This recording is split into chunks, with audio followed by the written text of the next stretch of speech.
Lagi mo lang isaisip na hindi mo makakamit ang tagumpay hanggat hindi mo nararanasan ang dagok ng buhay. At walang nagtagumpay na hindi dumaan sa ganyan dahil parte yan sa araw-araw nating pamumuhay. Walang kukuha kung hindi ka mag-aalok.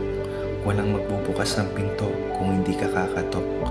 Lahat ng pader na nakaharang ay kayang gawing pinto. Dadalhin tayo sa kung ano ang iniisip natin. Ang kasiyahan ay hindi mo mahahanap kung hindi mo hahanapin. Ang hiling ay hindi mo makukuha kung hindi mo hihilingin. Tuloy lang at balang araw tayo ay titingin. Hindi natin mapagtutugma ang hinaharap para sa iyong kinabukasan. Ang mapagtutugma mo lang ay ang iyong mga naranasan. Gawin mo itong pundasyon para manatiling matatag papunta sa magandang kapalaran. Hindi mahalaga kung ilang beses tayong patumbahin ng buhay. Ang mahalaga ay kung ilang beses kang bumangon para makamit ang tagumpay.